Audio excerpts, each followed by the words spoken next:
আমাদের কাছে তো কোনো ডকুমেন্ট নেই, কারণ আমাদের যদি স্টাডি করতে দিত আমরা নয় খুঁজে বের করতে পারতাম। আত্মরক্ষার জন্যও তো একটা সুযোগ দেওয়া উচিত।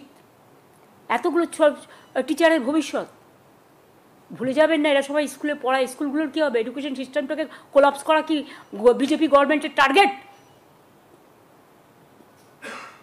বাংলাকে আর কত টার্গেট করবে? আমি একটা রাজনৈতিক কথা বলছি এবার, it is not related to court. ভ্যাপামের কেসে কি হয়েছে? মধ্যপ্রদেশের 50-এর ওপর লোককে খুন করা হয়েছে। কি শাস্তি হয়েছে অপরাধীদের? আমাদের এই কেসে তো CBI education, the then education মিনিস্টারকে জেলে রেখে দিয়েছেন আজকে অনেক দিন হয়ে গেল। কই সে নিয়ে তো আমরা একটা কথাও কখনো বলিনি। তো একই অপরাধীর কবার শাস্তি হয়? একই অপরাধে একজন অপরাধী যদি আপনাদের কথায় হয়, তাহলে একজনের অপরাধে কজনের শাস্তি হয়? তর্কের খাতিরে যদি আমি ধরেও নিই, এর মধ্যে 2-4 জন আছে যাদের ওরা টার্গেট করেছে। যদি আমরা ডিটেলস পাই, স্টাডি করে, ইনভেস্টিগেশন করে, নিশ্চয়ই আমরা আমাদের দায়িত্ব দিলে আমরা সেটা করব। আর মনে রাখবেন, school service commission is a autonomous body. We never interfere আর উই ডোন্ট ইন্টারফেয়ার। একটি অদম্য সাহসী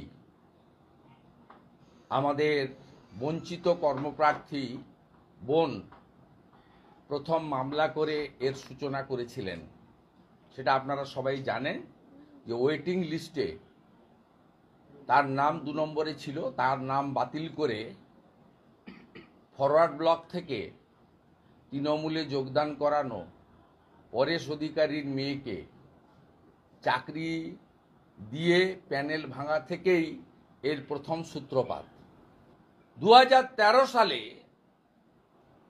পার্থ চ্যাটার্জিকে মন্ত্রিসভায় যুক্ত করার পরে, শিক্ষা দপ্তর দেওয়ার পরে, আজকে একটু আগেই চোরের মায়ের লম্বা গলা, চোরেদের রানী, তিনি বলেছেন এসএসসি দায়ী। এসএসসির হাতে কোনো ক্ষমতা ছিল না। 5টা জোনে এসএসসি অফিস আছে, শিলিগুড়ি, মালদা, বাঁকুড়া। এই জোন অফিসগুলো 5টাকে তুলে দেয় পার্থ চ্যাটার্জি এসে, যেমন ডিপিএসসি তুলে দিয়েছিল জেলাতে। সরাসরি বিকাশ ভবন থেকে রিক্রুটমেন্ট হয় এবং তিনি এসকে সিনহার নেতৃত্বে 16 সালের পরে একটা রিক্রুটমেন্ট কমিটি করেন। 16 সালের রিক্রুটমেন্টেও অনেক যোগ্যরা মেধার ভিত্তিতে, পরীক্ষার ভিত্তিতে চাকরি পায়। আপনি মূল যে নিয়োগগুলো বিতর্কিত এবং অযোগ্য, যা মহামান্য তদানীন্তন জাস্টিস আজকের সাংসদ অভিজিৎ গাঙ্গুলির ইনিশিয়াল জাজমেন্টে বলা আছে, দেখবেন 18, 19, 20 সালে কোভিডের সময় অফিস খুলিয়ে SMS করে 18, 19, 20, 21 এই চাকরিগুলো দিয়েছেন। মমতা বন্দ্যোপাধ্যায় বলছেন আমি জানি না। তিনি চাকরি বাতিল নিয়ে দায়ী করছেন অভিজিৎ গাঙ্গুলিকে, বিকাশ ভট্টাচার্যকে, ঘুরিয়ে ফিরিয়ে আমাদেরকে। আমি আপনাকে বলি, আজকের যিনি ভারতবর্ষের উপরাষ্ট্রপতি আছেন, তদানীন্তন রাজ্যপাল, আজকে 188-এ রাজ্যপালকে নথি দেওয়া হয় না। এই রাজ্যপাল মহোদয় তেমন চুপ করে সহ্য করছেন। তদানীন্তন রাজ্যপাল আজকের উপরাষ্ট্রপতির কাছে ক্যাবিনেটের সব নোট পাঠাতে বাধ্য হতো। তিনি আটকে দিয়েছিলেন 5ই মে 2022 এই ক্যাবিনেটের নোট মমতা ব্যানার্জির কাছে অভিজিৎ গাঙ্গুলি মহোদয়ের প্রাইমারি জাজমেন্টের পরে পরেশ অধিকারীর মেয়েকে চাকরি দিতে গিয়ে প্রথম ধরা পড়ে এই হিউজ করাপশন। সেখানে চেয়ার করেছে কে? সেই মিটিংয়ে চেয়ার করেছেন Mamata Bandyopadhyay. Super numerary post. আপনি দেখুন, আমি তো আপনাকে ডকুমেন্ট দিয়ে যাচ্ছি, এই ডকুমেন্ট আপনি অন্য জায়গায় পাবেন না। তাতে কত আপনি দেখুন, in violation of merit of recommendation appointment were given beyond panel wait list, এবং এখানে অ্যাডিশনাল পোস্ট ক্রিয়েশন করার জন্য সিদ্ধান্ত নেওয়া হয়েছে। আপনি দেখুন যে class 9-10 A total of 12,905 vacancy, সেখানে আপনার পরিষ্কারভাবে এই সামগ্রিক পুরোটা মিলালে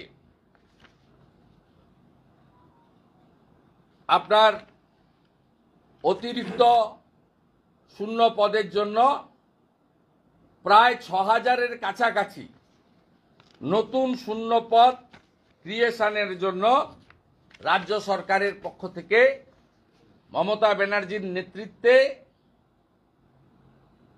এই ক্যাবিনেটে রেজুলেশন হয়েছিল। তার মানে মমতা ব্যানার্জি জানতেন যে 6,000 লোককে তার ভাইপো পার্থ চ্যাটার্জিরা মিলে অবৈধভাবে টাকার বিনিময়ে এবং নেতা নেত্রীদের আত্মীয়দের চাকরি দিয়েছেন। এবং আজকে অভিজিৎ গাঙ্গুলির জাজমেন্টকে যদি চ্যালেঞ্জ না করা হতো, তাহলে 19,000 যোগ্য কর্মপ্রার্থীর হা হুতাশ চোখের জল আমাদের এই বাংলায় দেখতে হতো না। আজকে ডিভিশন বেঞ্চ এবং সুপ্রিম কোর্টের দীর্ঘ হিয়ারিংয়ে যদি রাজ্য সরকারের 25 লাখি লয়ার যদি সেখানে যোগ্য এবং অযোগ্য তালিকা ফেলে দিতেন, সুপ্রিম কোর্ট আজকে 26,000-এর নিয়োগ বাতিল করত না। এবং সমগ্র ঘটনাটা মমতা বন্দ্যোপাধ্যায় করেছেন, তার নেতৃত্বে এটা হয়েছে। তাই ডিভিশন বেঞ্চ যে জাজমেন্ট দিয়েছিল তাতে অতিরিক্ত শূন্য পদ তৈরি করাটাকে একটা ক্রাইম বলে বলা হয়েছিল, যে হাইয়েস্ট লেভেল থেকে এই দুর্নীতি এবং ক্রাইমটা করা হয়েছে। কারণ মুখ্যমন্ত্রী ওই ক্যাবিনেটে চেয়ার করেছেন, ওই 5ই মে 2022 ক্যাবিনেটে উপস্থিত থাকা ল্যাম্পপোস্টরা সমর্থন করেছেন আর চিফ সেক্রেটারি ইনিশিয়েট করেছেন। মনীষ জৈন পুরো পরিকল্পনাটাকে পেপার বানিয়ে, নোট বানিয়ে, ভাইপোর একজন ঘনিষ্ঠ লয়ার তাকে রেখে এই নোট বানিয়ানো হয়েছে। এবং মমতা বন্দ্যোপাধ্যায় ছাড়া এই ক্যাবিনেট রেজুলেশন হতে পারে না, তিনি চেয়ার করে